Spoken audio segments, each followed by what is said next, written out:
Сая бас хүйгшүүний ярьсан тав далын асуудлаар би яриаг эхлэе гэж бодож байна. Ер нь бас шүүх зарчимтай шудраг байх ёстой. Тийм ёс алдагдах юм бол нийгэмд асар их хохирол учрна. Баяр цогцыг огцруулах асуудлыг манай бас хөө эхрэлд оруулж ирсэн. Тэгээ нөгөөх нь гацаад байсан. Тэгээ манай бас хөө чуулган дээр энэ баяр цогцыг огцруулах асуудлыг байхгүй болгоод тав дал авцсан юм байна лээ гэж ийм яриа гарч ирсэн. Тэгээ өөрөө бол энэ түүхийг маш сайн мэдж байгаа. Тийм учраас улсын их хурлын сайдтай хариуцлага тооцох эрхийг бол тав далаар солилцсон байна гэж би ингэж ойлгосон. Ер нь шүүх зарчимтай шудраг байхын дээдл нь оройгоосоо үндсэн хуулийн цэцээсээ л байх ёстой шүү дээ.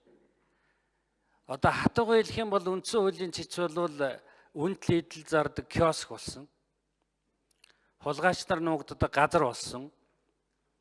Хамгийн болохгүй бүтэхгүй бүхэн тэнд хийгддэг болсон. Тийм учраас би үндсэн хуулийн цэцэд очиж байгаа улсуудыг бол бас одоо нэлээд хатуу шалгуураар явах хэрэгтэй юм байна гэж ингэж ойлгож явсан. Тэгээ Чинбатхан хувьд бол бас төрд олон жил ажиллажсэн төрийн ноён нуруу бас суудсан ийм хүн учраас бол би хувь хүнийх нь хувьд бол дэмжиж байна.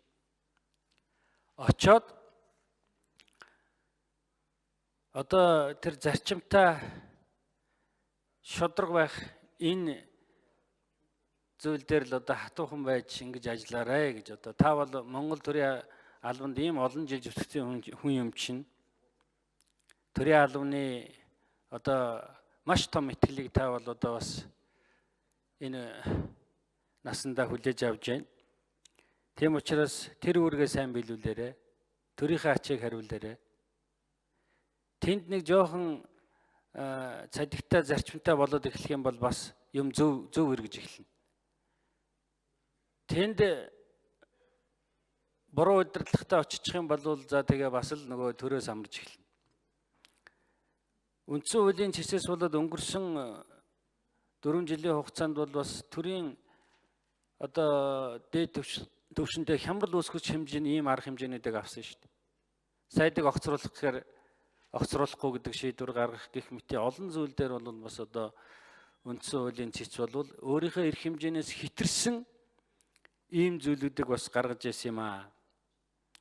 Энэ бүгдийг засаж ажиллаарай гэж ингэж захих байна. Энэ төрийн одоо зарчмыг сахиулах тэр үндсэн хуулийн үйлчлэлийг шудраг явуулах ийм л гол газар шүү дээ.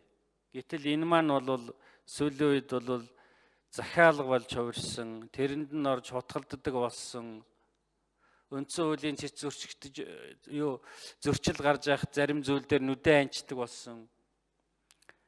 Нам сонгодог гэхтэл нүдэн анаа сууж идэг л ийм л болцсон газар шүү дээ. Тэгэхээр энэ бүгдийг бас засаж залруулах талаас нь одоо өөрийн гэсэн хөв нэмрээ оруулаарай. Төрөл танд энэ итгэлийг хүлээл гэж байна шүү дээ. Та тэгж л бодоорой.